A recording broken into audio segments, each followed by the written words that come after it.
감사합니다 하나님. 이런 또 장마에도 불구하고 갑작스럽게 쏟아지는 비에도 불구하고 우리가 예배를 지킬 수 있도록 도와주시는 감사드립니다. 이 예배 안에서 주님 만나려고 왔사오니 주님 우리의 마음속에 거하여 주시고 함께하여 주시고 오늘 이 시간 하나님께서 우리 모두와 함께하여 하시고 역사와 같이 계심을 우리가 믿고 확신하고 들어가는 귀한 시간 될 수 있도록 주께서 인도하여 주시옵소서. 저와 같이 믿음을 기우며 주 예수 그리스도 이름으로 기도드렸습니다. 아멘.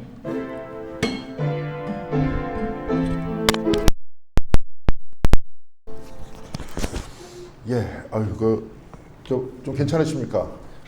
몸은 괜찮으세요? 허리나 팔꿈치나 여기저기 쑤시지 않으십니까? 비가 오면 뭡니까? 기압이 낮아져서 그런가요? 몸이 쑤시는 게 그런가요? 예, 다 안 쑤시는 것 같아요. 제가 지금 일어났다 앉아가지고 일어났는데 허리가 조금 쑤시고 여기 이제 다리 쪽이 조금 쑤십니다. 어저께는 괜찮았는데 오늘 갑자기 비가 쏟아지니까 이런 현상이 일어나는 것 같아요. 자, 오늘 그 두 가지를 여러분들한테 이렇게 뽑아가지고 왔어요. 하나는 유다 왕들의 통치 기간과 업적하고 쭉 기록을 했고, 그 두 번째는 이제 아미샤, 우시아, 요담에 대해서 이렇게 쭉 이야기했습니다. 이제 여기다 제가 쭉 이렇게 기록한 이유는 뭐냐면 헷갈려요. 저도 저번 주에 헷갈렸습니다. 요시아인지 요아스인지 라고 헷갈려서 엉뚱한 설명을 했는데 가만히 또 이렇게 보니까 제가 이제 요즘에 기계가 새로 나왔어요. 챗 GPT라고. 그래가지고 이제 챗 GPT에다가 하도 헷갈려서 유다 왕들의 통치 기관과 업적, 왕의 이름, 도표로 그려줘. 그러니까 이게 몇 분 만에 나왔는 줄 아십니까? 10초 만에 나왔어요. 10초. 자, 그러니까 이제는 더 이상 사람들이 뭘 외우는 것에 대해서는 의미가 없다 하는 것을 깨달았습니다. 다 있어요, 이 안에. 그냥 쫙 나옵니다. 근데 이제 물론 챗GPT가 나오는 게 컴퓨터가 알고 있어서 나오는 게 아니라 그 인터넷이라든지 우리가 가지고 있는 여러 가지의 정보들, 그런 것들을 모아가지고 그 중에서 가지고 온대요. 그러니까 혹시 챗GPT를 할 줄 아시는 분들은 조금 주의하셔야 될 게 뭐냐면 그 이단들이 가지고 있었던 문서까지도 같이 짬뽕이 돼서 나올 수가 있어요. 그러니까 특별히 신천지가 새하늘과 새 땅 이렇게 얘기하잖아요. 그러니까 요한계시록에서 새하늘과 새 땅 설명해줘 이렇게 얘기를 하면 잘못하다 보면 신천지 교리가 같이 들어가서 우리들한테 들어올 수 있다 하는 겁니다. 이제 그런 부분들이 이런 시대에 좀 위험한 건데, 근데 이게 보면 이런 도표를 한번 제가 저같이 이제 구약 성경을 전공하지 않은 사람이 이렇게 쭉 해가지고 만들어가지고 가지고 오는 데는 시간이 걸리잖아요. 몇 시간이 걸렸던 거를 10초 만에 이야기를 끝냈습니다. 그래서 이제 제가 저도 이렇게 헷갈린다. 제가 이제 왜냐하면 이 사람들의 역사가 우리나라의 역사가 아니기 때문에 그래요. 근데 저는 이것을 이렇게 쭉 보면서 먼저 저 자신의 이제 실수 인정하고 제가 쭉 보면서 그래요. 이게 왜 그러면은 왕에 대해서 이야기를 해야 되냐. 그러니까 여러 가지 성경 말씀 있잖아요. 우리 새벽기도회 때도 그렇고 우리가 주중에 성경을 읽는 분은 지금 이제 이사야서를 읽고 있습니다. 근데 성경은 굉장히 다채롭잖아요. 이제 여기 계신 분들은 이제 다른 종교를 가지고 계시지 않다가 그냥 어렸을 때부터 모태신앙이신 분들도 많고 아니면 그냥 교회 나오셔서 신앙을 가지신 분들이 있는데 저 역시도 그렇습니다. 아버지 때부터는 4대째예요. 어머니 때부터는 3대째고 다 감리교인이고 이렇게 됐기 때문에 저도 이제 그 제사를 어떻게 드리는 법도 모릅니다. 여기 제사를 드려보신 분 계세요? 제사 드려보신 분 없어요? 여기는 다 이제 대대로 기독교인 가정에서만 다들. 자, 근데 이제 예를 들어서 타종교 같은 경우에 보면 예를 들어서 불교다 이렇게 보면 그 책의 거의 대부분이 모든 경전의 대부분이 다 뭘로 돼 있냐면 그걸로 돼 있어요. 그 명상하는 걸로 돼 있습니다. 그리고 이제 법구경이라고 예를 들어서 붓다가 얘기하는 거 우리나라식으로 얘기하면 잠언이에요. 잠언. 붓다가 얘기한 어록집이 쭉 있고 나머지는 다 어떻게 하면 명상, 다 명상입니다. 근데 기독교 성경 안에서 이렇게 쭉 보면은 다양하잖아요. 우리가 지금 새벽 기도회 때도 읽고 주중에도 읽는 이사야서 같은 경우에 보면 예언서의 특징들이 있잖아요. 그렇죠? 예언서의 특징이 그냥 예언한다는 게 아니라 아브라함, 여호수아, 햇살 같은 사람이 얘기하는 예언자들이라는 그 사람은 뭐냐면 그 예언자들이라는 책에 의하면 그 사람은 뭐냐면 극률의 사람들이래요. 첫 번째. 그리고 두 번째 악에 예민한 사람들이에요. 커다랗게 이 두 가지의 특징을 가지고 예언자들에 대해서 이야기를 하고 있습니다.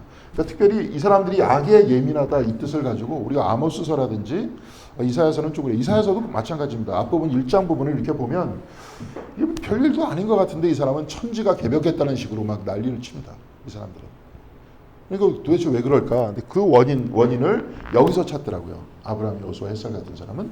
그리고 이렇게 극률이다 이렇게 얘기하는 거는 뭐냐면 우리나라 말이 더 어려운 말인 것 같아요. 극률 그럼 마음에 잘 안 왔다 와닿으십니까? 네. 뭐 와닿으시면 저보다 더 옛날 분들이니까 극률이라는 용어를 사용했기 때문에 와닿았는데 이렇게 얘기될 수 있겠지만 영어가 더 이제 편합니다. 이와 같은 경우에 패션이라는 표현을 쓰는데 컴은 이제 가치라는 뜻이에요. 패션은 고통이라는 뜻입니다. 그러니까 고통을 이심전심 같이 나누고 있는 거예요. 그러니까 조금이라도 이 악 때문에 상처를 받은 사람이 있다면 그들과 공유를 하는 것이고요. 이 공유하는 이 마음이 하나님의 마음이라는 겁니다. 이게 예언서에서 얘기를 하고. 그러니까 하나님께서는 별것도 아닌 것 같은데도 참지 않으신다.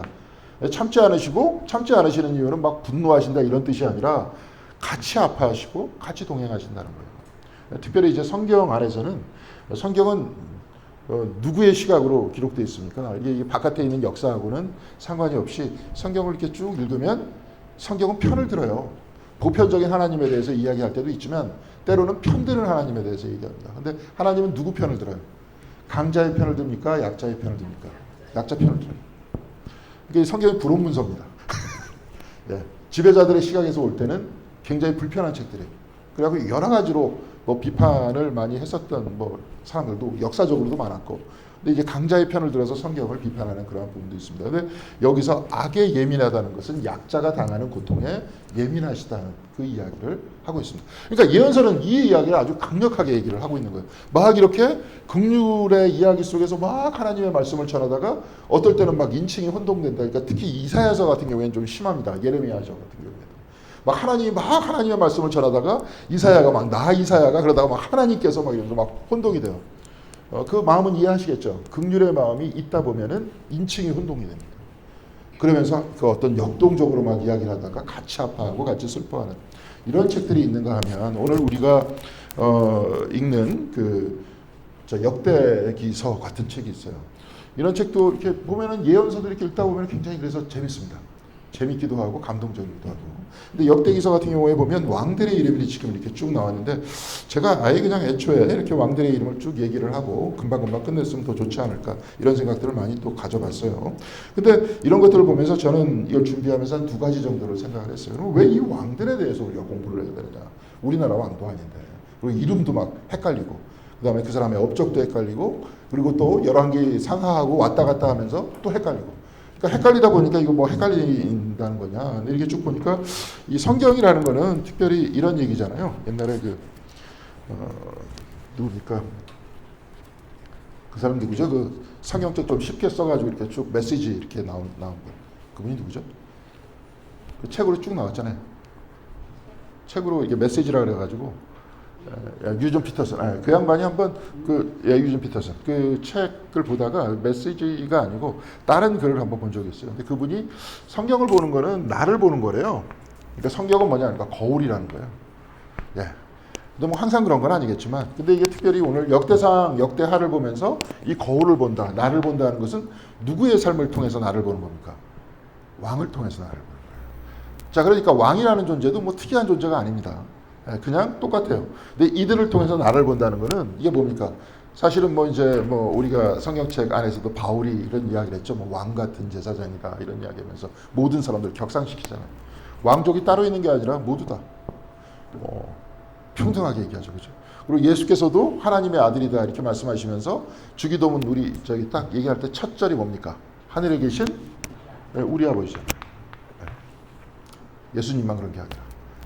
위치가 이거 굉장히 묘한 얘기입니다. 그리고 저는 특별히 요즘에 이렇게 공부를 하면서 그런 생각들을 많이 해요. 기독교가 이걸 이제 우리나라 용어는 아닌데, 근데 특별히 우리가 이제 옛날에 예수기도 여기서 좀 배우셨죠. 예수기도. 주 예수 그리스도 하나님의 아들이시여 나를 불쌍히 여기소서. 근데 이 예수기도라는 그 짤막한 이야기 속에서 사실은 예수님한테 간구했었던 모든 기도가 다 들어가 있잖아요. 그렇죠? 근데 저 개신교에서는 가만히 보면 이 짤막한 그 기도문 안에 모든 염원들이 다 들어가 있는 게 있습니까? 없습니까? 우리 전통 속에서 없어요. 네, 없어요. 왜 없을까요? 왜 없을까요? 개신교는. 사실은 개신교 운동은 굉장히 지적인 운동이에요. 그러니까 이 성경책을 그 캐톨릭에서 개신교가 나올 때 성경책만 하나 쑥 가지고 왔다 그랬잖아요. 요거만. 캐톨릭 아마 다녀보신 분들은 아시겠지만 굉장히 전통들이 많아요. 뭐 기도문도 많고. 그렇죠. 그리고 특별히 동방종교회 같은 경우에 보면 그 7가지인가요? 종교 회의가 있어요. 거기서 안 벗어나려고 그래요. 그 회의가 신학이에요. 그 사람들한테. 그 안에서 신학을 다 이야기를 하는데 성경책보다 오히려 더 중요시 여깁니다. 동방종교회에서는. 그 전통을. 왜냐하면 그 전통에 의해서 성경을 읽는 눈을 우리들한테 주기 때문에 그렇다. 이렇게 얘기를 합니다. 근데 이런 전통 같은 거 다 빼고 요거만 싹 가지고 나왔어요. 저 개신교는. 누가 이렇게 가지고 나왔습니까? 루터가 가지고 나왔고 초창기 저 개신교 신학자들이. 그 다음에 찌빙글리가 가지고 나왔고. 그죠? 그 다음에 칼빈이 가지고 나왔습니다. 그죠? 네. 그 사람들이 이것을 가지고 나오면서 그 기본적 전제는 뭐냐면 그들이 가지고 있는 신학적 틀이 있어요. 그 틀 안에서 벗어나지 않을 능력들이 그 사람들은 있었던 겁니다. 전통하고는 상관없이. 개신교 운동 그래도 개신교는 학자 운동이에요, 사실은. 근데 만약에 이것을 우리가 잃어버렸다. 그럼 개신교 아무것도 아닙니다. 지금 이단들 쭉 보세요. 개신교에서 나왔습니까? 캐톨릭에서 나왔습니까? 개신교에서 다 나올 수밖에 없어요. 성경책만 가지고 왔으니까 뭐 예를 들어서 이만희가 이렇게 해석한 다음에 이건 내가 해석한 거야. 너희들 이거 믿어. 이럴 수 있을 거 아니에요. 근데 캐톨릭하고 동방종교에서는 가능합니까? 불가능합니까? 가능할 수가 없어요. 왜냐하면 전통이 세기 때문에. 거기서 못 벗어나기 때문에. 무슨 말씀인지 아시겠죠? 근데 첫 번째는 이제 이렇기 때문에 개신교가 이런 운동은 대부분 이성운동이기 때문에 개신교는. 그래서 이제 저 이정배 교수도 한번 이렇게 와서 말씀을 나눴는데 이게 뭐 개신교 목사들 방에 쭉 들어가면 제 방도 마찬가지지만 뭐가 잔뜩 있습니까? 책이 많아요. 개신교 목사 방에. 그렇죠? 캐톨릭 신부 방에 들어가면 저렇게 책들이 많을까요? 그렇게 많지 않습니다. 나름대로 전통도 있고 훈련도 있기 때문에. 물론 이제 그래서 개신교가 책을 통해서 이성적으로 읽고 파악하는 게 사라졌다. 그럼 개신교의 매력이 사라지는 겁니다. 이게 첫 번째 문제고요. 두 번째는 그런데 우리가 약한 부분은 뭐냐? 짤막한 기도 속에서 이게 압축적으로 예수님도 주기도문을 가르쳐 주셨잖아요. 그런 이야기 속에서 우리 자신의 마음을 다 담을 수 있는 기도문이 없어요. 우리는. 캐톨릭 같은 경우에 다녀보시면 알겠지만 기도문 책들도 많죠. 그죠? 기도문 책들도 많고 아까 우리가 얘기했지만 정교회 같은 경우에는 예수 기도문 같은 게 있고 저번 주에 이제 한번 제가 저 뭡니까 유지수 장로님하고 저기 김동학 장로님과 같이 있다가 이제 저기 일본 무슨 종교 중에서 남묘 뭐저게 남묘 뭐 어쩌고 근데 그게 뭐냐면요 뭐 귀신 부르는 주문이다 그게 아니고 그게 뭐냐면 그 묘법 연화경이라는 책 이름이에요. 그러니까 아까도 얘기했죠 법화경이라고 얘기했죠. 그러니까 붓다가 얘기했던 붓다의 어록집인 법화경을 묘법 연화경인데 그걸 일본말로 남묘 뭐 어쩌고 저쩌고 얘기하는 겁니다. 그러니까 우리식으로 따지면 뭐냐면 사도행전 계속 반복하는 거예요. 그거 웃기지 않습니까? 책 이름을 반복한다 그래갖고 뭐 좋아질 게 뭐가 있어요. 근데 그 사람들은 그게 뭐 중요하다는 거야. 네? 그러니까 나 같은 경우는 그건 좀 그러니까 좀 문제가 좀 있는 것 같고 제가 볼 때는 우리가 우리 자신의 신앙을 있는 그대로 고백할 수 있는 짤막한 기도문 정교회라든지 이 캐톨릭을 보면은 기도할 때 이 사람들 항상 어떻게 합니까? 크로스 사인 하잖아요. 근데 우리는 그런 것도 없잖아요. 아무것도 없어요 지금 우리는. 왜냐? 개신교는 여기를 강조하겠다. 근데 여기도 강조 안 해. 우리나라에서는. 우리나라 개신교에서 뭐만 강조합니까? 뭐 주여 삼창 이거 개신교도 아니야. 이게 이상한 거예요 이거. 근데 내가 볼 때는 서양 개신교는 안 그렇습니다. 뭐 저번에도 아마 가끔 제가 인용하는 뭐 디트리 보네퍼 목사 일상적으로 목사들이 설교에 인용하는 거예요. 내가 뭐 막 인용하니까 저 목사 좀 이상하다. 그게 아니라 당연히 인용하는 거예요. 서양은. 우리나라 목사들이 이상한 거지. 공부 안 해서 그래, 그죠? 분위기가 그래서 분위기가 다 그래 지금 여기가. 개신교도 아니에요, 그러니까. 근데 여하튼 근데 그렇다 쳐요. 근데 우리가 지금은 에큐메니컬 시대에 캐톨릭 같은 경우 이렇게 얘기하지만 동방 정교회는 이렇게 여기서 먼저 오른쪽이 먼저야. 성부, 성자인데 그 다음에 여기 그 캐톨릭에서는 여기인데 여기는 여기야. 왜 그럴까요? 하나님의 오른편에 계시다고. 자기는 그렇다. 성부, 성자, 성령이라는 거예요. 하여튼 뭐 그렇게 이렇게 가든 저렇게 가든 일상의 삶 속에서 뭐예요? 성부, 성자, 성령께서 나와 지금 함께 하신다는 것들을 기도를 통해서 보여주잖아요. 근데 개신교는 예배나 성경 공부를 빠진 다음에 집에 가면 어떻게 하세요? 없잖아요. 그러니까 밥 먹을 때도 한번 생각하는 거고 아침 뭐 이렇게 우리가 예배 드리기 전에 종을 땡치는 게 왜 치는 거예요? 정신 차리라고 치나? 네. 하나님께서 여기 계시다 치는 거예요. 앞에 저 촛불 켜는 것도 왜 그런 거예요? 주님께서 임재하고 계신다. 근데 그때만 임재하고 계신가? 언제 임재하고 계세요? 항상 임재하고 계시다는 거예요. 근데 그런 것들 계속 우리가 어떻게 합니까? 까먹는 이유는 뭐 때문에 까먹습니까? 네? 사람은 생각 안에 살잖아요.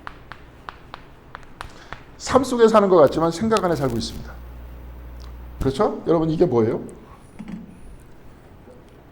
물병이에요. 물병을 어떻게 봅니까? 이게 보온병이라고 할 수도 있고 물병이라고 할 수도 있는데 물병이 여러분 눈으로 들어가지고 지금 뇌 속으로 파고 들어가고 있어요? 아니면 여기에 비친 인상, 그림자를 보고 있습니까? 그림자를 보는 거 이게 직접 들어가면 죽잖아요. 그림자를 봐요. 현상을 보는 겁니다. 현상을 보는 건 뭐예요? 현상이 머릿속으로 들어가서 뭐가 돼요? 이미지가 되잖아요. 생각이 되고 뇌 속으로 들어가서. 그렇죠? 그런데 그 뇌 속으로 들어간 그 이미지 안에 우리가 살고 있는 거예요. 이 안에. 그러면 우리가 침묵기도 같은 걸 한다면 요걸 비우고 어디 안에 있는 겁니까? 하나님 안에 있다는 것들을 자꾸 자각하려고 그러는 거예요. 이게 안 되니까 자꾸. 근데 하나님 안에 있다 그랬잖아요. 그죠? 있어요, 없어요? 우리 그걸 믿는 거잖아요. 하나님 안에 있음을. 그렇죠? 근데 있음을 표현할 수 있는 굉장히 간단한 기도를 좀 만들 필요가 있다. 자 보니까. 그러니까 우리 교회도 기도문을 좀 만들자. 기도문을 만들자. 그러니까 제가 볼 때는 저는 그냥 그렇게 생각합니다. 주기도문도 굉장히 간단한 기도인데 하늘에 계신 우리 아버지 이렇게 쭉 얘기를 하면 저는 여기 다 들어가 있는 것 같아요. 그 다음에 모든 얘기가 거기에 대한 설명인 것 같아요. 자, 하나님께서는 하늘에 계시죠. 그렇죠? 주님께서는 그렇게 말씀하셨습니다. 하늘을 어떻게 표현하느냐에 따라 다르죠. 하늘은 경계가 있습니까? 없습니까? 없죠. 하늘은 다 품고 있죠. 그렇죠? 그럼 하나님께서 사랑이시죠. 그러니까 품고 있는데 하늘은 초월이잖아요. 넘어서 있잖아요. 근데 품고 있으면서 지금 우리와 같이 있죠. 자, 우리 요한복음 그 1장에 보면 이게 창조 형성에서 굉장히 중요시 다루는 부분인데 말씀이라는 것은 에너지와 가깝다 그랬잖아요. 그렇죠? 그러면 말씀에 의해서 우리가 창조됐다 그러면은 뭐예요? 지금 말씀이 계속 어떻게 되는 거예요? 우리를 계속 유지시키는 거잖아요. 생명을. 뭐 그것이 이제 창세기 제2장에 하나님께서 숨을 주신다. 매 순간 숨을 주시면서 매 순간 박동을 주시면서 우리를 살아있게 한다. 그럼 하나님과 우리는 지금 분리되어 있습니까? 분리되어 있지 않습니까? 분리되어 있지 않잖아요. 그럼 하나님은 넘어서 계시고 지금 우리와 함께 계신다. 라는 이야기를 하늘에 계신 우리 아버지 속에서 볼 수 있습니까? 없습니까?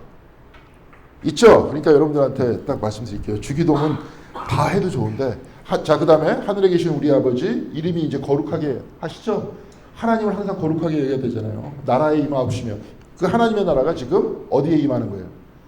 우리의 삶 속에서 임하는 거 아니에요. 이게 성육신이고 그리스도께서 그것 때문에 오신 것이고. 자, 그러니까 하늘에 계신 우리 아버지라고 우리가 쫙 이야기를 할 때 아까도 얘기했지만 하나님께서 우리를 살아있게 하시고 우리에게 생명을 주신다는 것들을 동시에 우리를 넘어서 있고 모두를 품고 있다는 것들을 하늘에 계신 우리 아버지 안에 다 들어있어요? 안 들어있어요? 들어있죠. 그것만 잘 인식하시고 기도하면. 그러니까 힘드실 때 어떻게 해야 돼요? 하늘에 계신 우리 아버지. 예. 아주 심각하게 고민하면서 이번 주에 이렇게 설교 준비하면서도 그렇더라고요. 하늘에 계신 우리 아버지. 계속 우리와 같이 계시고 넘어서고 계시고 이제 그런 부분이에요. 이제 그런 부분의 이야기들을 좀 우리가 좀 많이 했으면 좋겠다. 그러니까 그것이 교회에서 여러분들한테 줄 수 있는 것은 여러분의 신앙생활 속에서 하나님께서 나와 떨어지지 않다 하는 것들을 보여주는 거예요. 자, 그렇듯 우리가 왕 같은 제사장이라는 겁니다. 왕의 이름들을 펼치면서. 근데 이런 모든 왕의 이야기를 쭉 보다 보니까 이 사람들이 한계가 있어요, 없어요? 한계가 있어요. 우리가 이제 옛날에 우리 한번 말씀드렸습니다. 용비어천가 같은 경우에 우리나라 그 뭡니까 그 왕들의 그걸 쭉 보다 보니까 그냥 찬양하잖아요, 왕을. 그렇죠? 왕을 찬양하잖아요. 왕이 막 용이라 그러잖아요. 그러면서 막 왕들을 찬양하는데 이 성경책 안에서는 왕을 찬양합니까? 찬양하지 않습니까? 찬양하지 않죠. 찬양하지 않잖아요. 그래서 한번 얘기했습니다. 우리가 그 우리나라 말 중에서 뭐 영어로는 뭐 메타피직이다 뭐다 이렇게 얘기를 하는데 형이 상과 형이 하라 그래요. 형의 상, 형이라 그럽니다. 형이 상, 형, 이, 하. 이건 뭐냐면 쉽게 얘기해서 정신이고 이건 물질입니다. 근데 이렇게만 딱 보면 안 돼요. 자, 그러면은 우리가 형이상 영역은 뭐냐면 눈에 보이지 않는 영역입니다. 형이하 영역은 눈에 보여요, 안 보여요? 보이는 영역이에요. 이쪽이 왕의 영역이라면 우리 신앙의 영역은 뭐예요? 초월해 있으면서 하늘에 계신 우리 아버지라 그랬잖아요. 그러면서 동시에 내재하신 분을 바라보는 거잖아요. 그러니까 왕들까지도 왕 같은 제사장이라고 얘기했고 모든 왕들까지도 어떤 얘기예요? 형이상 넘어서 계시는 하나님 밑에 있는 거예요. 모든 왕도. 그렇죠. 그러니까 이 사람들은 어떤 식으로 이야기를 하냐면 운명이라는 것에 대해서 별로 믿지 않아요. 저기를 얘기하는 뭐 니체 같은 사람은 운명에 순종해라 아모르파티라는 이야기를 합니다. 그래야 편안해진다. 근데 우리의 역사를 쭉 보면 그 운명이라는 영역을 어디까지로 규정하느냐에 따라 그 얘기가 달라지죠, 그죠? 아니 낮과 밤을 바꿀 수 있습니까? 물론 이제 남쪽으로 가면 반대편으로 가면 바꿀 수 있지만 쉽게 얘기해서 근데 우리가 끊임없이 과거에는 뭐라 그랬냐면 아리스토텔레스 같은 사람은 노예도 운명이라 그랬어요. 그러니까 노예는 노예로서 태어난대. 노예의 체형이 다르대요. 귀족은 귀족의 체형이 다르대요. 그러니까 노예가 귀족이 될 수 없고 귀족이 노예가 될 수 없다는 거야. 귀족은 운명이고 노예도 운명이라는 거예요. 근데 그렇습니까? 안 그렇습니까? 지금은. 그 운명을 끊임없이 극복하려는 사람이 있었기 때문에 여기까지 온 거죠. 그러면 자기 자신의 기득권을 가지고 있는 사람은 계속 그 기득권을 지키려고 그러겠죠. 지금도 그렇잖아요. 또 이렇게 얘기하면 또 정치 얘기하는 거니까. 저는 요즘에 이렇게 생각합니다. 검사나 판사나 변호사까지도 정치하면 안 돼요. 그 사람들은 정치하면 안 돼요. 왜냐하면 법이라는 건 공정해야 되는데 정치하는 순간 편을 들게 돼 있잖아요. 여당 야당 들어가 있잖아요. 편이. 그러면 어떻게 됩니까? 저 편은 다 집어넣으려고 그러고 자기 편은 다 봐주려고 그러잖아요. 지금 그게 문제잖아요. 지금. 그 사람들이 만약에 정치를 안 하고 그냥 법만 이야기하고 있었으면 그래도 공정하지 않겠죠. 그렇죠? 그 뒤에 막 돈도 있고 뇌물도 있을 테니까. 네. 근데 지금은 이게 대놓고 그러잖아요. 아예 대놓고. 네. 그렇죠? 그러니까 저 같은 경우에는 좀 예술가 같은 사람이 정치를 하면 어떤가. 예, 이게 신학자 같은 사람, 철학자가 정치, 플라톤 같이 이야기하면 그렇게 정치하면 좋지 않을까 그렇게 생각을 합니다. 예. 아유, 뭐 하여튼 그건 뭐 이렇게. 자, 그래서 요 영역을 잘 보시고 하나님 넘어선 영역을 이야기하는 사람 그렇다. 그래서 운명까지도 끊임없이 우리가 극복해왔기 때문에 이런 세상에 왔다. 그렇지만 그 소규모의 자기 자신의 기득권을 지키려는 사람, 자기는 스스로 다른 사람. 저도 가만히 보니까 그렇더라고요. 그 돈 많은 사람들 뭐 이렇게 요번에도 뭐 그 SK 있잖아요. 최태원하고 그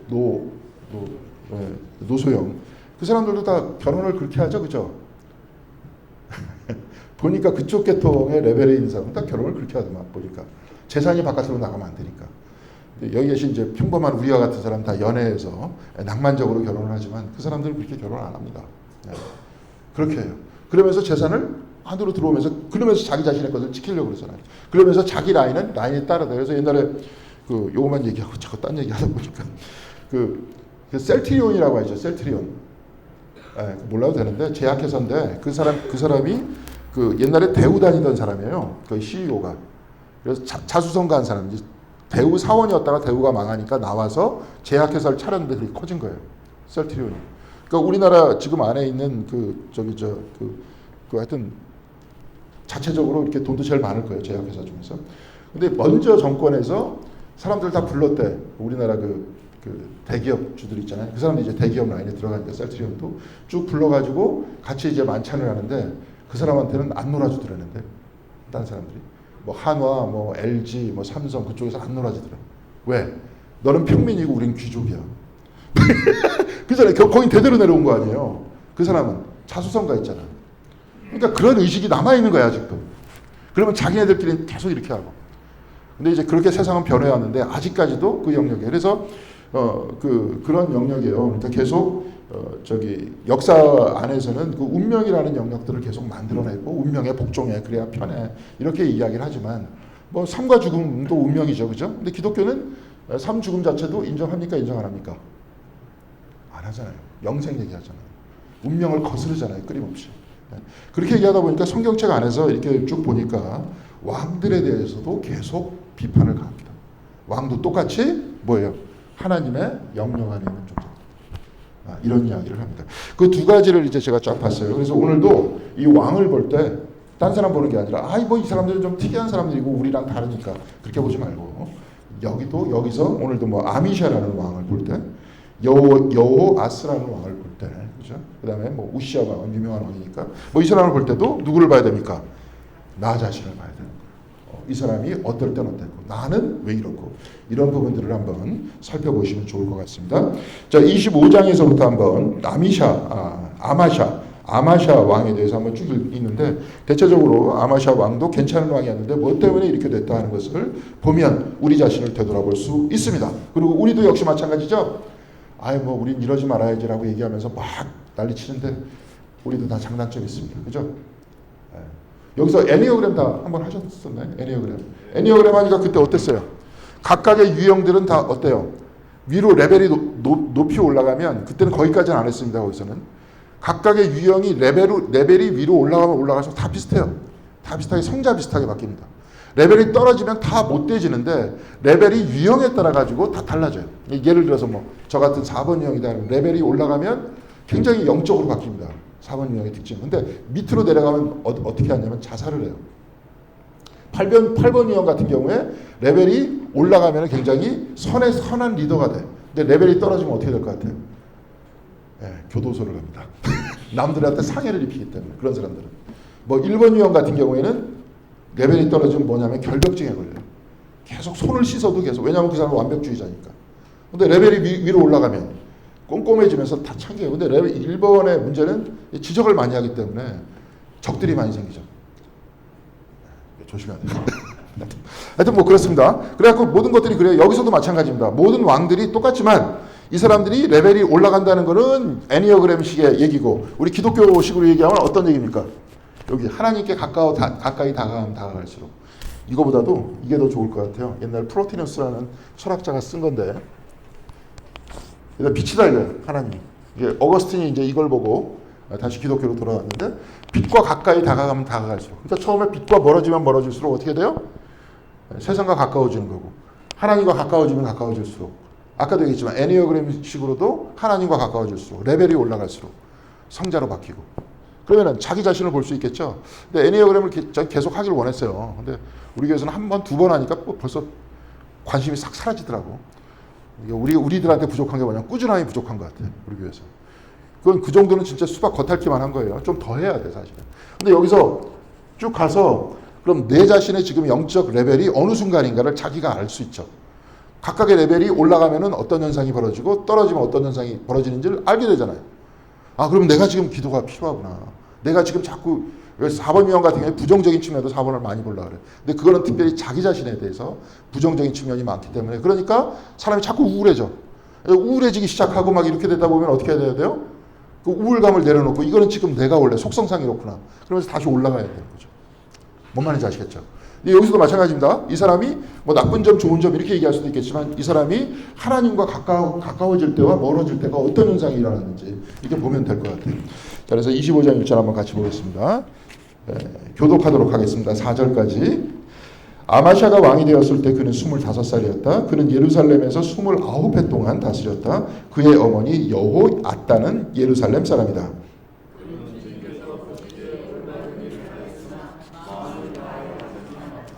자, 그 다음에 3절 보겠습니다. 왕권을 확고히 장악한 뒤에 그는 부왕을 살해한 신하들을 처형하였으나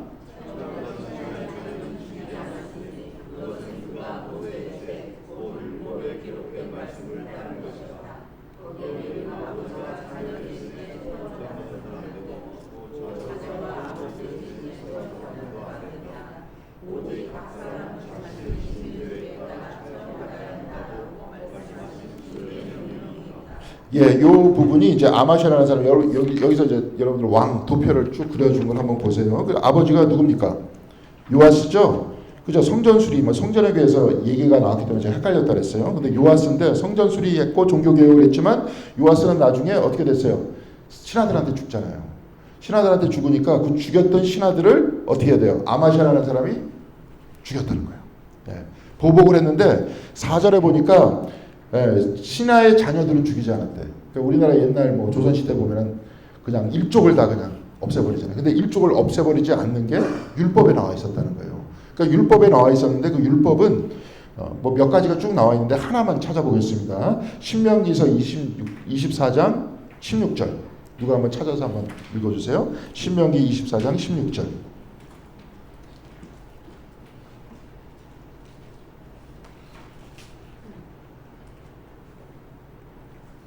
자식이 지은 죄 때문에 부모를 죽일 수 없고 부모의 죄 때문에 자식을 죽일 수 없습니다.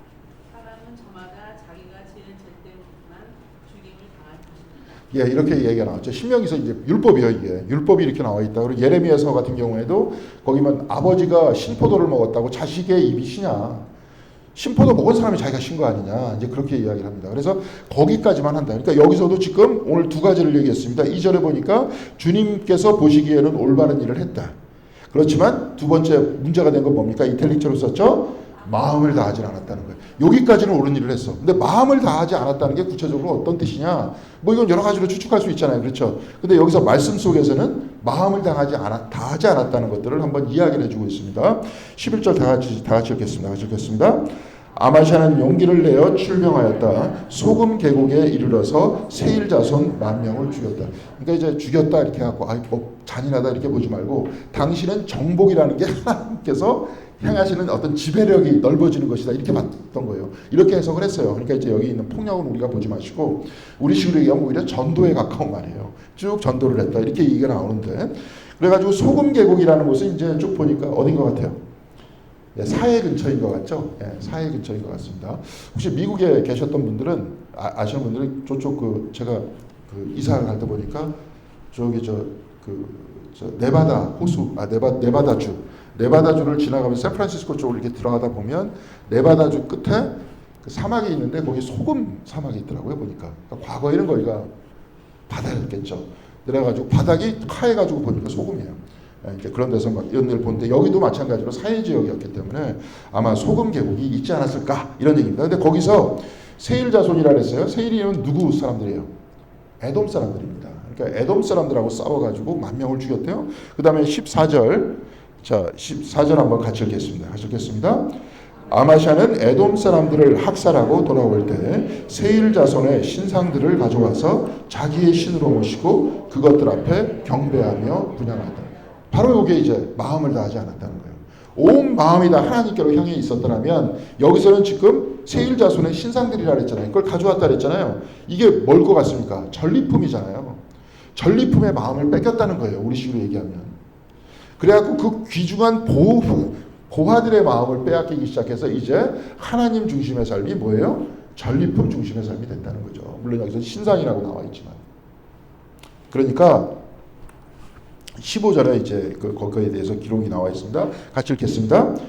이 일로 주님께서 아마샤에게 크게 진노하셔서 예언자 한 사람을 보내시니 그가 가서 아마샤에게 말하였다. 이 신들은 자신들을 섬기는 그 백성들을 임금님의 손에서 건져내지도 못하였는데 임금님께서는 이 신들에게 비시니 어찌된 일입니까? 저 백성들은 저기다 맨날 빌었는데도 당신한테 전쟁에서 졌지 않냐. 근데 왜 당신은 저 신상들한테 절을 하느냐. 그렇죠? 이런 얘기입니다. 이제 이 이야기는 복잡하게 얘기하는 것보다 요즘에 누가 신상 앞에다 갖다 놓고 섬깁니까? 그죠? 제가 계속 얘기하는 게 우상이라는 게 뭐냐. 눈에 보이는 것에 지배당하는 것이다. 그랬잖아요. 보암직도 하고 먹음직도 하고. 우리 성경 안에서는 보이는 것들을 별로 좋아하지 않는다.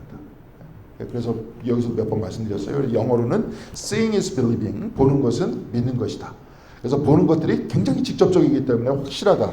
이렇게 표현하지만 성경 안에서는 보이는 것이 바로 우리의 눈을 어떻게 하는 거예요?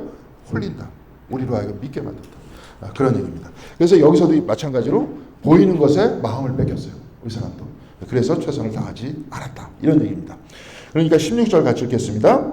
예언자가 이렇게 말매리를 꺼내는데 왕이 그의 말을 가로매면서 우리가 언제 너를 왕의 고문으로 추대하였느냐? 맞아 죽지 아니려거든 그쳐라 하고 호통을 쳤다. 그러자 예언자는 이렇게 말하고 그쳤다. 임금께서는 아예 충고를 받지 않고 이렇게 하시는 것을 보니 하나님께서 임금님을 망하게 하시기로 결심하였다는 것을 이제 알 것 같습니다. 이제 그렇죠. 망하기로 하게 됐다. 그런 얘기입니다. 이제 여기서도 그래요. 그래서 우리 두 가지를 오늘 앞에 얘기했는데 주님께서 보시기에는 올바른 일을 한 것 같았지만 마음을 다하지 않았다는 것을 이렇게 표현하고 있습니다. 그래서 이제 하나님의 징벌이 나오는데요. 23절에서부터 25절까지 말씀입니다. 23절 먼저 같이 한 목소리로 읽겠습니다. 이스라엘의 여호아스 왕은 베세메스에서 아하시아의 손자요 요아스의 아들인 유다의 아마샤 왕을 사로잡아서 예루살렘에 들어왔다. 그는 예루살렘 성벽을 에브라임 문에서부터 성 모퉁임 문에 이르기까지 4박자 길이의 성벽을 허물어 버렸다. 24절 읽겠습니다. 그는 또 하나님 성전 안에서 오벳 에돔이 지키고 있는 모든 금과 은과 그릇들을 약탈하고 왕궁의 보물 창고를 약탈하고 사람들까지 볼모로 잡아서 사마리아로 돌아갔다. 그러니까 완전히 다 여기 이제 아까 자기가 에돔 족속한테 들어가서 다 약탈을 하고 왔듯이 이제 북이스라엘 왕이 유다를 쳐들어와서 싸그리 다 약탈을 했다는 거예요. 그런 이야기를 여기서 이야기를 하고 있습니다. 그러면서 여기 그냥 요 얘기만 딱 하고 끝마칩니다. 25절 같이 읽겠습니다. 유다의 요아스의 아들 아마샤 왕은 이스라엘의 여호야스의 아들 여호아스 왕이 죽은 뒤에도 15해를 더 살았다. 더 살아가지고 무슨 일을 했다 하는 얘기가 나와 있습니까? 안 나와 있습니까? 안 나와 있어요. 아무것도 없어요. 아마 굉장히 큰 수치심 속에서 살았겠죠. 그리고 아무것도 하지 못했습니다. 마음을 빼앗겼기 때문에. 그럼에도 불구하고 이 사람이 하나님의 뜻을 따랐다는 부분이 있었다는 것을 이야기를 했습니다. 자, 그러니까 우리가 봐요.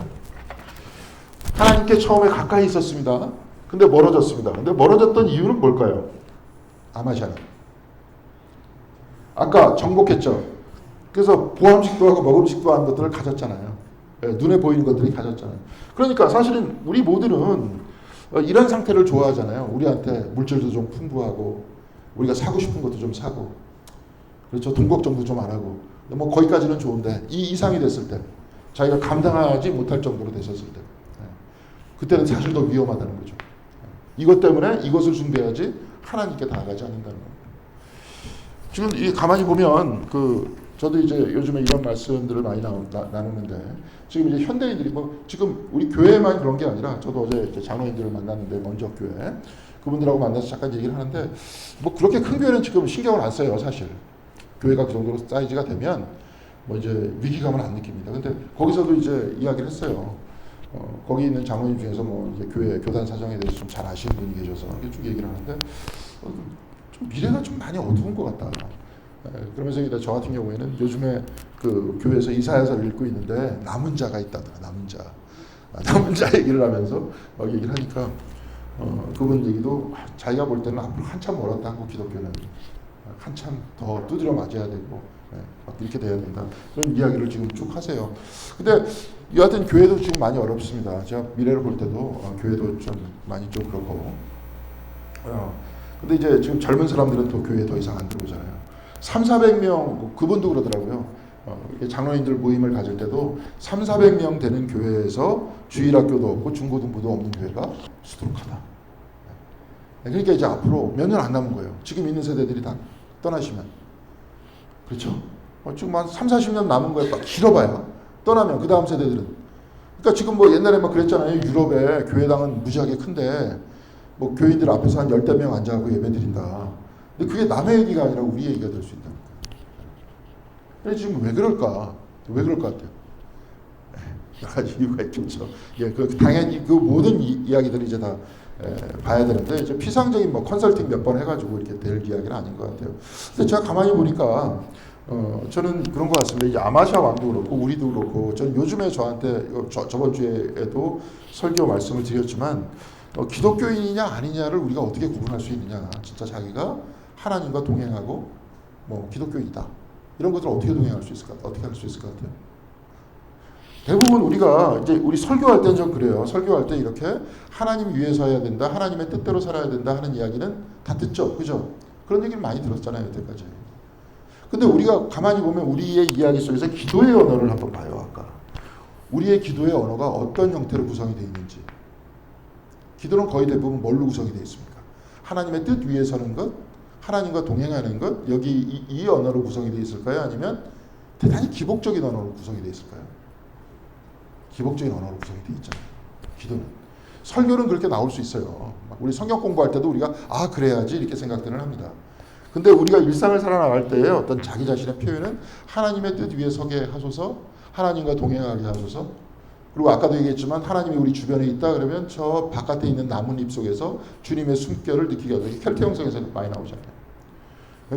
바람 속에서 하나님의 숨소리를 듣고, 그렇죠? 저 태양 속에서 하나님의 영광을 체험할 수 있도록 도와주시옵소서. 그렇게 기도 안 하잖아요. 그죠? 가끔 시적인 기도가 나올 때 그렇게 기도하잖아요. 우리 그 기도를 개발해야 되니까, 기도 언어를. 다음에는 보통 그 기도가 어떻게 되어 있냐면 우리 자신의 삶이 이렇게 하나님 위에 서 있지 않고 하나님께로 가까이 다가가 있지 않고. 근데 대부분 설교는 다 그렇잖아요. 아니면 말씀은 누구 위에 서라 그러는 겁니까? 하나님 위에 서고, 찬송가도 반석 위에 서라, 말씀의 반석 위에 서라, 가르침의 반석 위에 서라, 이런 얘기 아니에요. 근데 기도의 언어를 가만히 살펴보든지 이렇게 해서 그래요. 근데 뭐 여러분이 잘못이 아니라 이렇게 배워서 그렇지 않습니까? 우리의 일상이 뭐예요?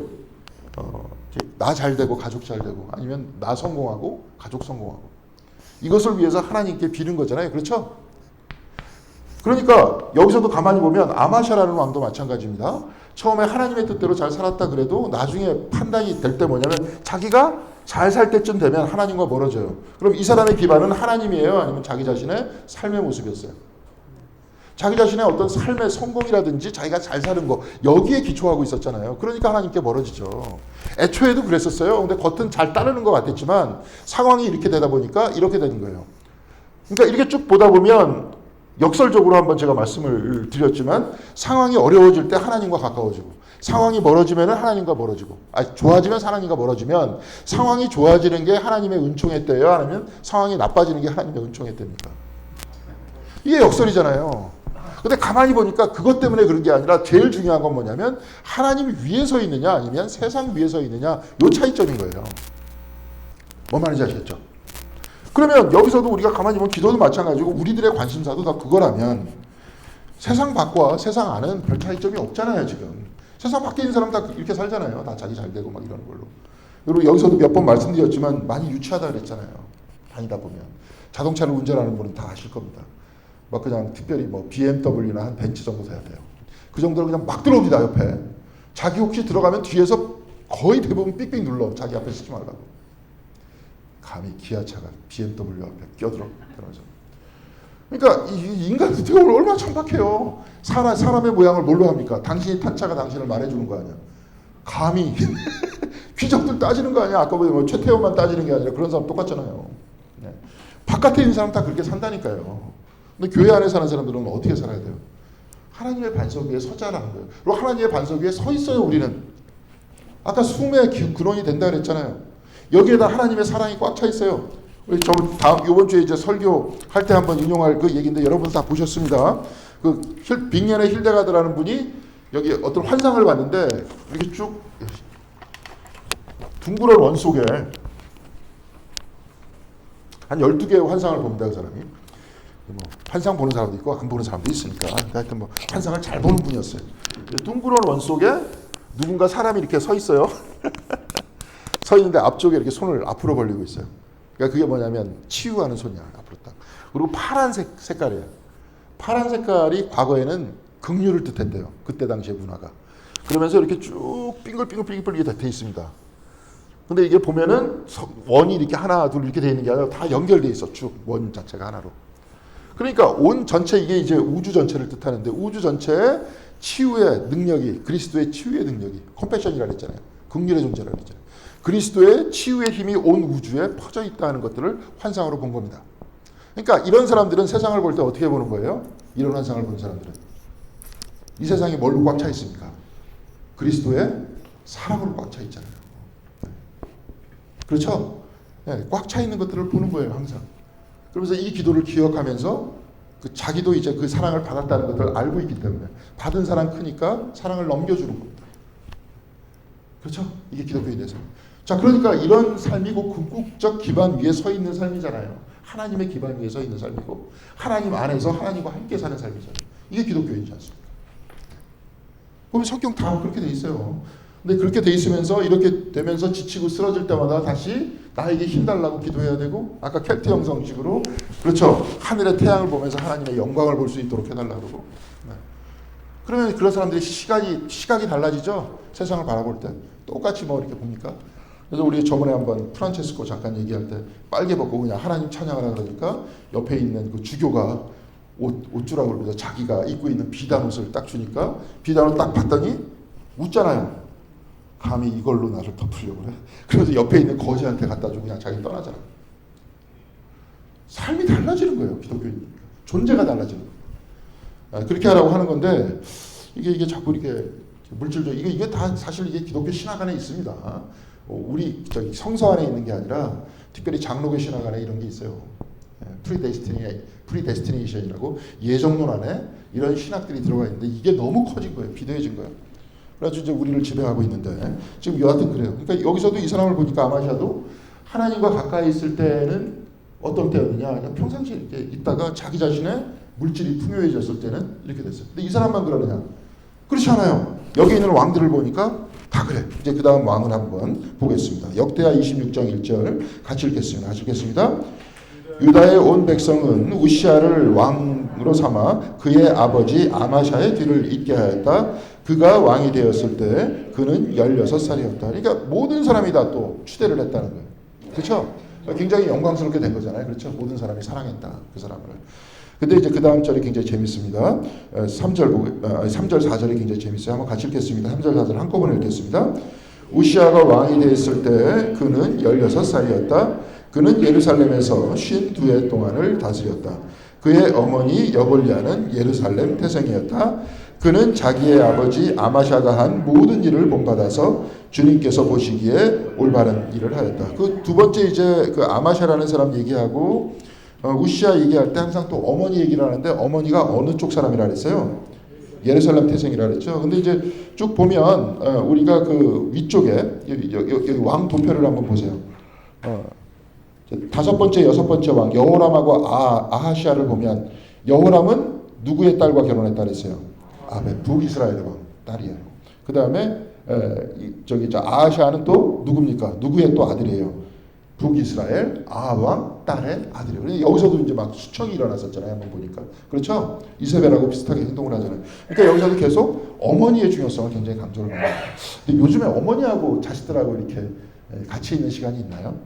학원에 같이 있지 않습니까? 그것 때문에 애들은 학원에 같이 있고, 그러니까 부모님이 신앙교육을 시킬 수 있습니까? 다 어느 교육, 학원에서 적자생존 교육을 어렸을 때부터 배우지 않습니까?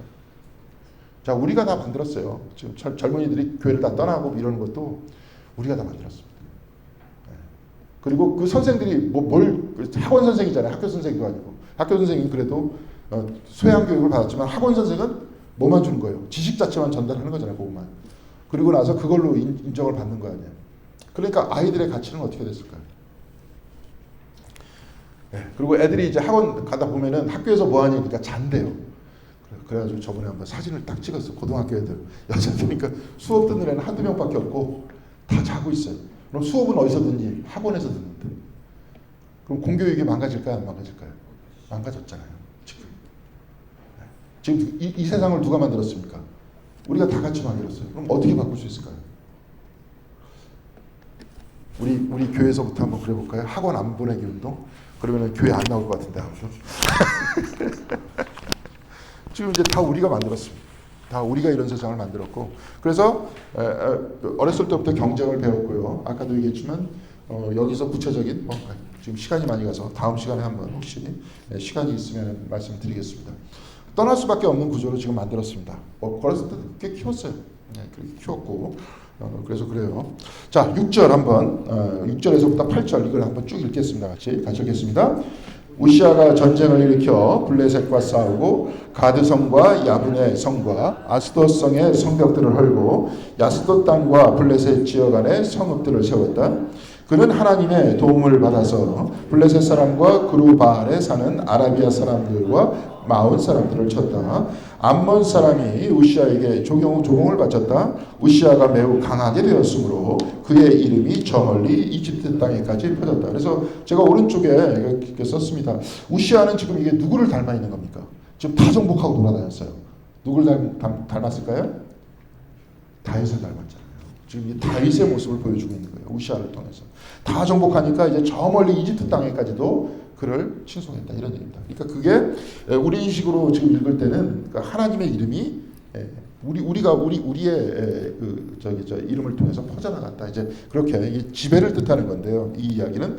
그런데 여기도 이 사람도 아까 아마샤라는 사람하고 똑같이 얘기를 했어요. 아마샤라는 사람하고 비슷해졌는데 16절 같이 읽겠습니다.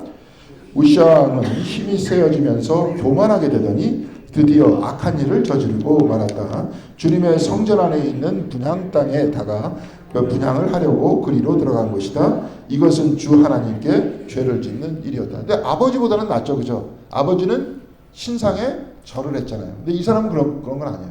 근데 이 사람은 뭘 했냐면은 분향 땅에 들어가가지고 불을 붙이려고 그랬어요. 그건 자기 일이 아니라 누구 일입니까? 제사장 일이에요. 근데 제사장 일을 자기가 했어요. 네, 그렇죠? 그러면서 여기서도 똑같이 이야기를 합니다. 우시아 왕이 뭐 때문에 이렇게 됐다 그랬어요? 힘이 세어지면서 교만하게 되던.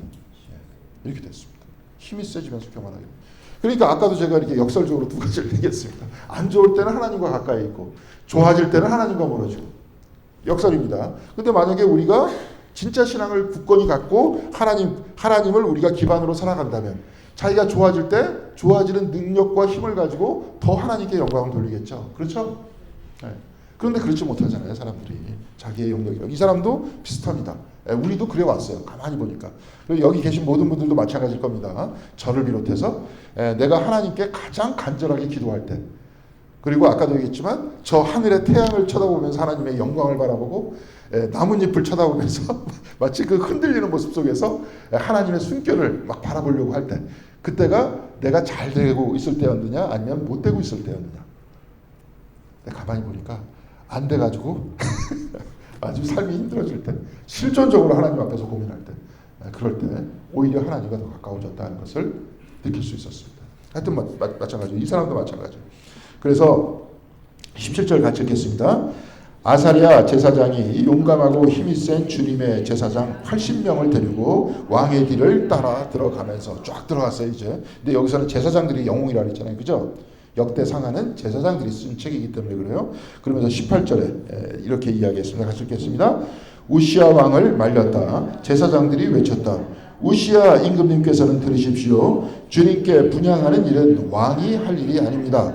분향하는 일은 이 직무를 수행하도록 거룩하게 구별된 제사장들, 곧 아론의 혈통을 이어받은 제사장들만이 할 수 있는 일입니다.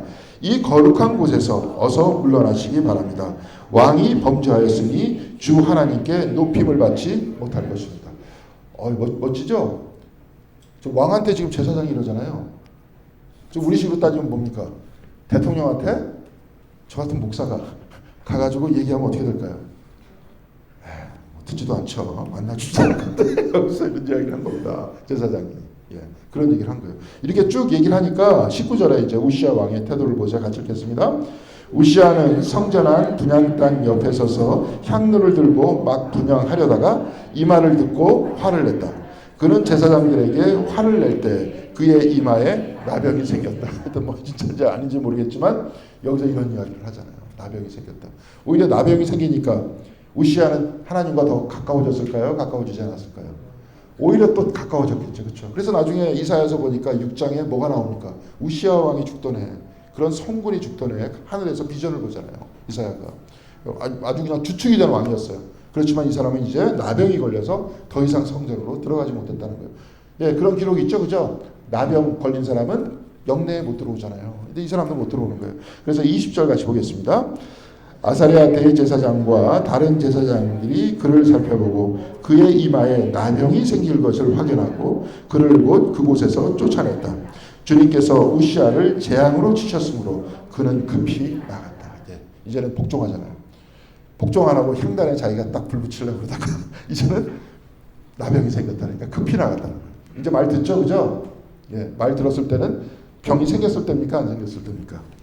생겼을 때예요. 참 묘합니다, 사람이. 그러니까 사람들이 평상시에 잘해야 되는데 그러지 못하는 것 같아요. 그러니까 사람이 다 그렇게 약한 거죠. 그래서 21절 같이 읽겠습니다.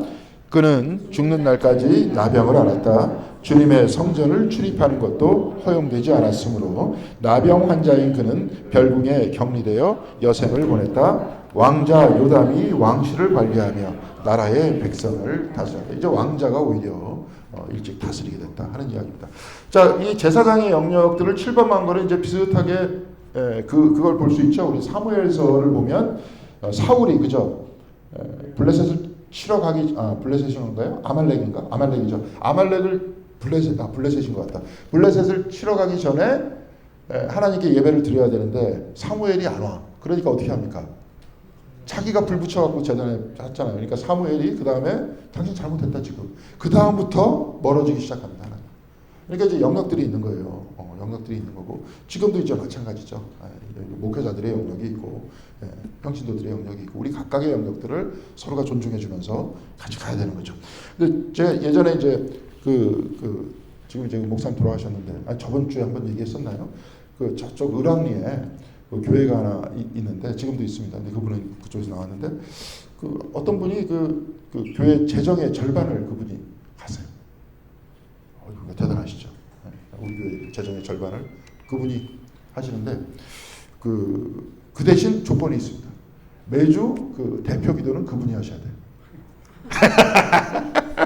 그러니까 하고 싶은 말 이제 거기서 다 하는 거죠. 이제 목사한테 이제 한마디 하겠죠. 거기서 그죠? 목회를 사실 그 사람이 하는 거예요. 기도하면서 우리 목사님 겸손하게 하여 주셔서 저번 주에 설교가 마음에 안 들었는데 뭐 이런 식으로 그렇게 하다가 교인들도 은혜가 안 되잖아요. 그게 뭡니까 그게? 그래서 이제 한마디 했대요 목사님이. 그러니까 나 그러면 안 나오겠습니다. 그러면 어떻게 됐어요? 교회 재정의 반이 사라진 거 아니에요. 그래가지고 그 우랑리가 이제 거기 그 공항 쪽에 있었잖아요. 그래서 사모님께서 나는 사모님이 참 훌륭하신 분이죠. 그러니까 나는 저 공항에서 일해도 되니까 걱정하지 말고 주시라. 교회가 이러면 되겠냐? 그렇잖아요. 그래가지고 하다가 하여튼 오히려 그분이 나가니까 나갔던 교인들이 많이 들어왔다. 그분 때문에 나갔던 교인들이 많았던 거예요. 저 때문에. 그래가지고 나중에 한 1년 정도 지나니까 다시 교회 재정도 회복됐다 하는 이야기를 제가 들었습니다. 그것도 일종의 이런 비슷한 얘기죠. 그죠? 설교를 이제 기도로 하시는 거고 매주 본인이 기도를 하시는 그런 형태입니다. 뭐 그런 분도 있어요. 우리는 상상도 안 되잖아요. 그죠? 상상도 안 되는데 그렇게 슬금슬금 하시는 분들도 있다 하는 얘기입니다. 자, 여하튼 여기서는 이제 이렇게 질서 정연하게 얘기했는데 그 다음에 이제 요담 왕이 어떻게 했는지를 간단하게 27장에 얘기하고 성경도 이렇게 짧습니다. 그런데 보는데 저는 오히려 이런 사람이 마음에 들어요. 저 같은 경우에도 좀 이랬으면 좋겠다 하는 얘기인데요. 27장 1절 다 같이 읽겠습니다. 요담이 왕이 되었을 때 그는 25이었다. 그는 예루살렘에서 16해 동안 다스렸다. 그의 어머니 여루사는 사독의 딸이었다. 이게 사독이 제사장이었거든요. 제사장의 딸하고 결혼한 거예요. 그러니까 계속 어머니 얘기를 이렇게 이야기를 하죠. 그죠? 그 다음에 아내 얘기를 이렇게 하고. 그러니까 어머니의 중요성들을 이야기합니다. 그러니까 제가 이제 좀 중요한 게 아까 뭐 학원을 보내지 맙시다. 이게 좀 극단적인 얘기지만 그런 얘기 말고 진짜 어느 정도 일정 부분의 그 나이가 될 때까지는 어머님이 아이들의 종교 교육을 시켜야 된다. 교회에서 그걸 가르쳐야 된다. 이러고. 그러니까 어렸을 때 남들 옆집 사람들이 자꾸 무슨 학원 같은 거 보내고 자꾸 그런다고 우리 그러는 것보다 내가 볼 때는 신앙교육을 어렸을 때 심어줘야 된다는 게 중요한 것 같습니다. 어렸을 때 가지고 있었던 사람들 돌아오는 경우가 많더라고요. 그렇죠? 근데 우리도 보세요. 우리도 신앙 안에 살고 있고 이렇게 살고 있지만 우리 삶과 이게 우리가 이제 어떤 평가를 받을 한 사람의 어떤 모든 것들을 평가를 받을 때 뭡니까? 오늘 이 왕에 대해서 쭉 얘기할 때 제일 끝에 뭐가 나와 있냐면요. 왕의 모든 기록은 역대지략에 기록되어 있다 하면서 그 왕이 죽었다는 얘기예요. 그러니까 결국은 사람의 삶이라는 것은 딱 두 가지로 요약될 수 있습니다. 생과 뭐예요? 사예요.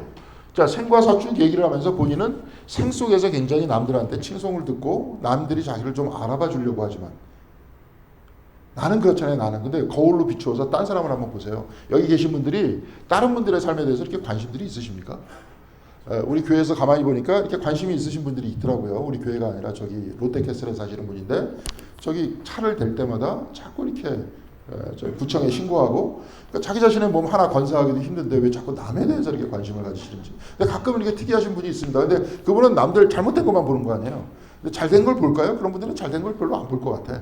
잘못된 것만 지적하는 거지. 자, 이렇게 쭉 보면 우리 자신도 남에 대해서 별 관심이 없어요. 그렇죠? 그러니까 어떤 분이 이렇게 말씀하시더라고요. 막 쭉 얘기하는데 오늘 내가 뭘 꾸미고 갈까, 뭐 옷을 뭐 입고 갈까 쭉 얘기할 때 그분이 조언을 얘기하는 게 어떤 이제 동양 학자인데 그렇게 거기에 시간 보내지 마라. 너도 남에 대해서 별 관심이 없지 않냐. 남들도 너에 대해서 별 관심 없다. 그렇죠? 그리고 누가 죽었어요.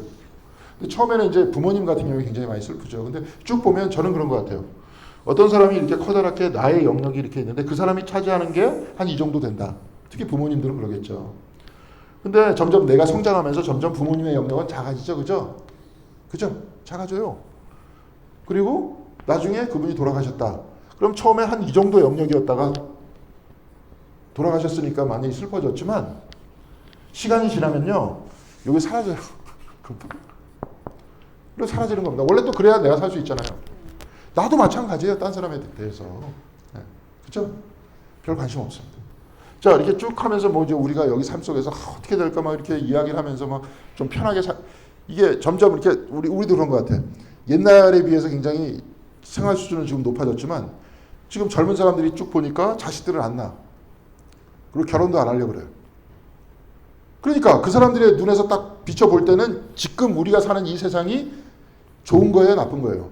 나쁜 거니까 안 날라는 거죠. 오히려 옛날 우리가 어려웠을 때 베이비 부머라 그래갖고 아이들을 많이 낳잖아요. 미래에 대한 희망이 있고. 한국이 안 좋았잖아요. 굉장히 1960년대 완전히 후진국이었는데 후진국이었을 때 오히려 아이를 많이 낳고 지금 이렇게 이랬을 때 아이를 안 낳잖아요. 물론 이제 개인적인 생각도 있겠죠. 아이 때문에 자기한테 뺏기는 시간도 싫고 또 가정을 만들면 그만큼 자기가 희생해야 되니까 싫어서 혼자 살고 그런 부분도 있겠지만 그래요. 네. 근데 그렇게 이렇게 쭉쭉 얘기를 하지만 아까도 얘기했지만 사회 부분 안에 겹쳐 있을 때는 별 관심이 없다는 것들을 우리가 드러나잖아요. 결국은. 그럼 삶을 살아나갈 때 남들의 눈을 의식하는 게 아니라 그죠? 하나님과 더불어 살아야 되는 게 맞지 않습니까? 우리 신앙인들은 그렇게 살아가는 사람이잖아요. 자, 그러면서 저는 이렇게 이야기를 하고 싶어요. 요즘에 뭐 여기 계신 분들 다 이렇게 잘 살고 계신데 바깥에 있는 현대인들한테 그리고 또 우리가 교회에 선교를 할 때 그러면 영성이라는 건 뭐냐? 쉽게 해서 뭐냐면 삶의 방식이라고. 그 사람들이 자꾸 오지랖을 우리들한테 떠는 게 왜 그런 삶의 방식을 사느냐고 막 뭐라 그러는 경우가 있더라고. 기독교인들한테. 자기네들은 굉장히 합리적이라는 식으로. 그럼 그렇게 살라고. 우리는 이 삶의 방식을 택했다. 그러면서 아까도 얘기했지만 하나님과 더불어 살고 충만하게 같이 살아가는 삶의 방식을 우리 택했다. 이게 우리의 삶의 방식이다라는 겁니다. 그러니까 영성생활도 마찬가지입니다. 제일 중요한 게 지금 주일날 와서 말씀 듣고 성경 공부하는 게 굉장히 중요합니다. 근데 더 중요한 게 뭐예요? 삶의 방식이 중요한 거예요. 어떻게 살 거냐 내가 이걸 가지고.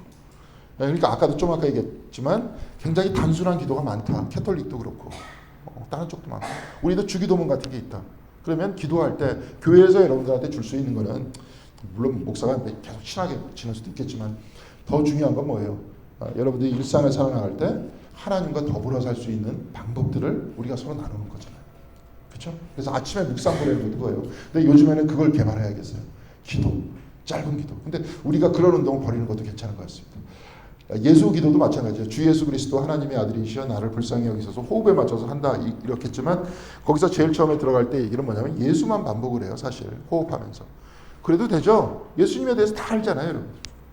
사랑이 넘치시는 분이고 구원하신 분이고 그 삶이 우리의 안 속에 들어올 때까지 한다. 그러면 나는 그렇게만 기도해도 된다고 봐요. 예수, 하늘에 계신 우리 아버지.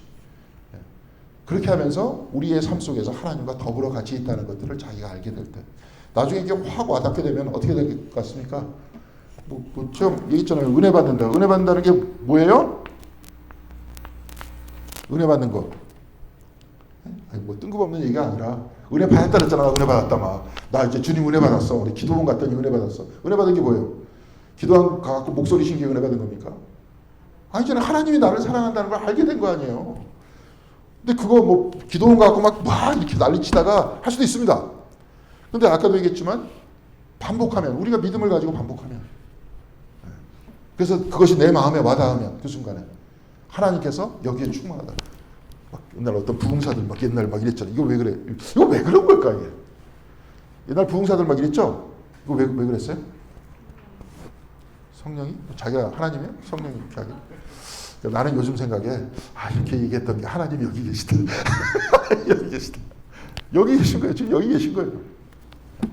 나의 근원이시니까 나를 움직이게 만드시는 분이고 그런 걸 깨닫게 되는 거죠. 깨닫게 됐을 때 은혜롭게 되는 거고 아까도 얘기했지만 이걸 보이지 않은 사람하고는 전혀 다른 삶을 사는 거죠. 보이지 않는데 그러니까 보기 때문에 그 사람 항상 기쁜 거 갑자기 막 지나가다가 막 눈물을 뻥뻥 흘려. 그러면은 보이지도 않는데 왜 눈물을 흘리고 난리예요. 그래서 정신이 좀 이상한 사람 아니에요? 그럴 거 아니에요. 근데 그런 사람이 정신이 이상합니까? 아니잖아요. 하나님의 은혜 체험을 했기 때문에 그런 거 아닙니까? 그러니까 그 사람들이 죽었다 깨어나도 알지 못하는 것들을 우리는 알고 있는 거잖아요. 아무리 설명해도 모르는 거잖아요. 그러니까 이렇게 살자 이런 얘기입니다. 자 여기서도 이제 마지막으로 이것만 읽어보고 마치겠습니다. 이게 그 사람이 이제 제가 이것 때문에 그래요. 이 사람이 참 마음에 든다 하는 얘기 때문에 자 2절 같이 읽겠습니다. 그는 아버지 우시아가 한 것을 그대로 본받아서 주님께서 보시기에 올바른 일을 하였으나 그는 아버지와는 달리 주님의 성전에는 들어가지 않았다. 그러나 백성은 계속하여 악한 일을 저질렀다. 백성은 악한 일을 저질렀어요. 이 사람은 성전에 들어가지 않았어. 아버지의 교훈을 그대로 본받았어요. 그대로 본받았는데 본받을 건 본받고 버릴 건 버렸죠. 그죠? 성전 안에 들어가서 자기 멋대로 안 했어요. 이 사람은. 그러면서 6절 봐요. 같이 읽겠습니다. 요담은 주 그의 하나님 앞에서 바른 일을 걸으며 살았으므로 점점 강해졌다. 이런 얘기잖아요. 그러니까 우리와 같은 신앙인의 삶일 수도 있어요. 세속 안에서 살고 있고 세속 사람들이 점점 하나님을 떠나고 어떤 식의 삶이 어떤지를 몰라도 계속 하나님 앞에서 바르게 하나님을 믿고 하나님의 은혜 안에 살고 가다 보니까 그는 점점 어떻게 돼요? 강해지는 거예요. 여러분들의 신앙도 점점 어떻게 되는 겁니까? 강해지는 겁니다. 예. 그런 삶을 살아야 되는 거죠. 예. 요담과 같이. 그래서 요담은 다른 얘기가 없어요. 굉장히 단순하고 간단한 사람인데 이웃 나라를 쳐들어가고 자기의 능력을 과시했다. 그런 얘기도 없어요. 성전도 안 들어갔어요. 영역을 지켜줬어. 그러면서 하나님 앞에서 올바르게 살았어요.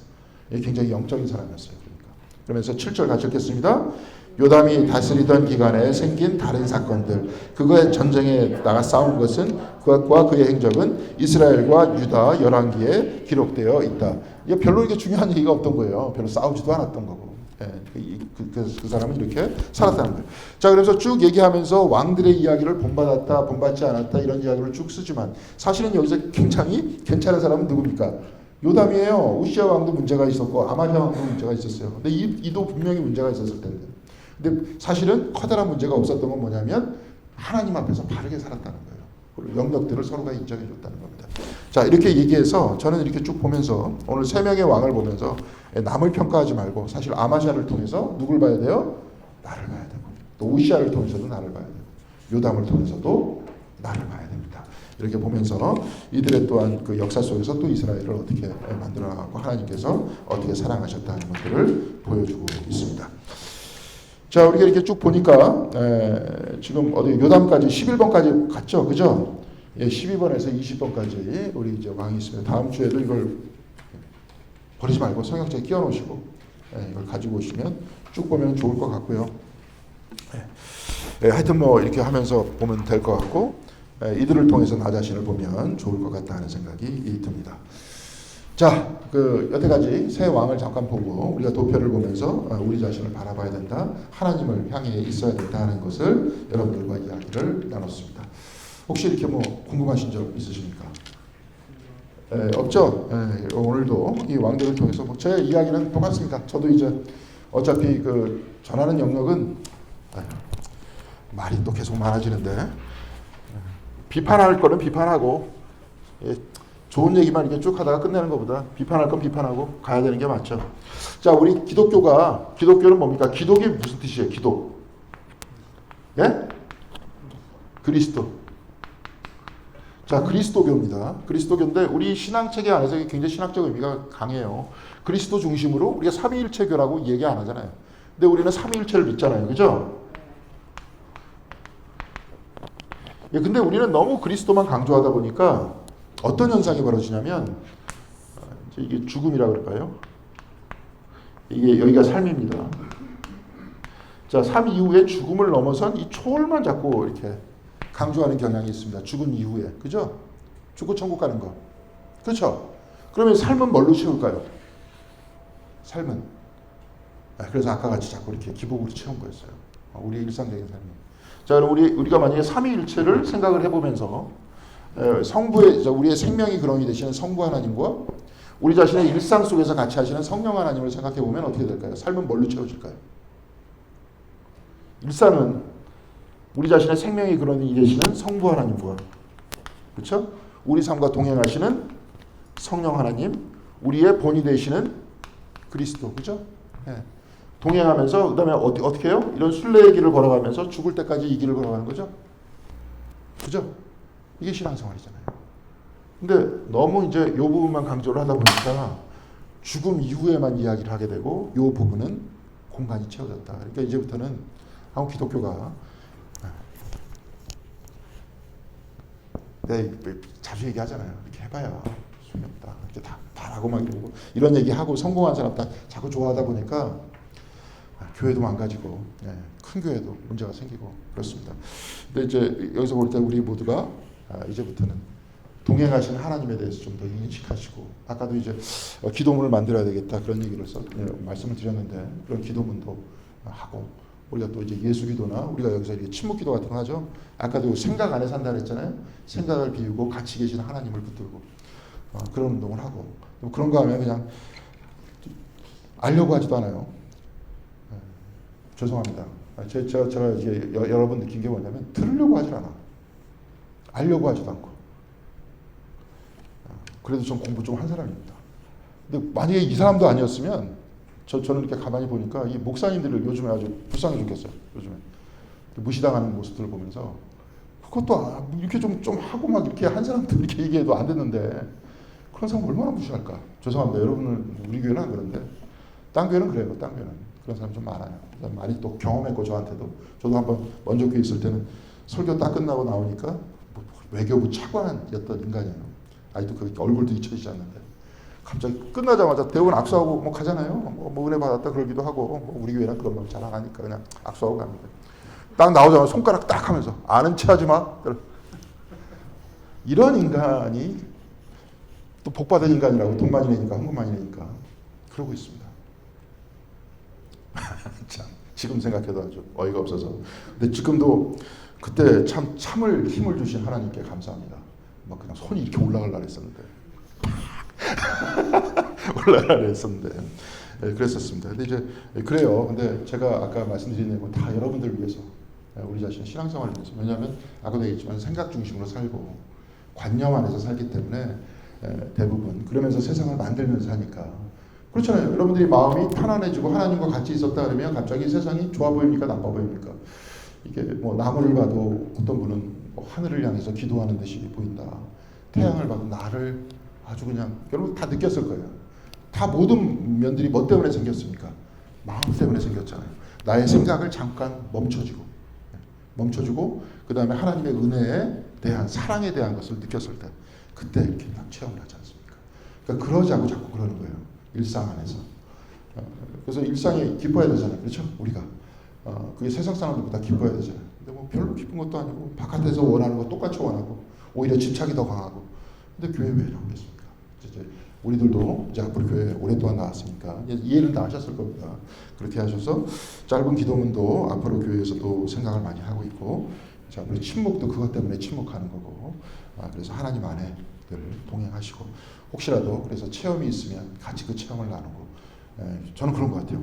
목사는 맨날 이런 얘기하는 사람이니까 별 권위가 어떤 면에서 또 없습니다. 근데 이제 자기 나름대로 평신도들 안에서 이런 체험이 있었다, 이런 간증이 있을 때 또 그 간증은 굉장히 또 파워풀합니다. 그렇잖아요. 옆에 있었던 사람이. 그러니까 이제 그런 이야기들 속에서 하나님과 늘 동행하시는 여러분들이 다 되시기를 간절히 바라겠습니다. 예, 기도하시겠습니다. 하나님 감사합니다. 이 왕들을 통해서 우리 자신의 모습을 살펴봤습니다. 우리 자신의 모습, 특별히 우리가 힘들고 괴로울 때 오히려 역설적으로 하나님과 가까이 있었고, 우리가 부요해지고 걱정이 없을 때 오히려 신앙생활을 등한시 여기는 그러한 모든 모습이 나만의 문제가 아니라 과거 왕들의 문제이기도 했고 사람들의 문제이기도 했습니다. 바로 그 모든 모습 속에서 우리가 궁극적으로 하나님 위에 말씀 위에 설 수 있도록 인도하여 주시옵시고 하나님과 동행하는 신앙생활을 할 수 있도록 주께서 함께하여 주시옵소서. 그리하여서 늘 우리의 삶 속에 우리의 호흡 속에 또한 우리의 계획과 우리의 생각 속에 살아계시는 하나님을 고백할 수 있도록 도와주시고 그 입술의 고백이 마음의 체험이 될 수 있도록 인도하여 주셔서 우리가 과거와는 다른 삶 또한 우리가 과거의 생각과는 다른 생각을 가지고 살아갈 수 있는 귀한 신앙의 사람들이 될 수 있도록 주께서 은혜 내려 주시옵소서. 오늘 하루 온전히 주님께 맡깁니다. 동행하여 주시는 하나님을 바라볼 수 있도록 도와주시고 오로지 하나님만 붙들고 기도하며 살아가겠습니다. 주여 우리에게 힘 주시고 용기 주시기를 바라며 이 모든 말씀 우리 주 예수 그리스도 이름으로 기도드렸습니다. 아멘.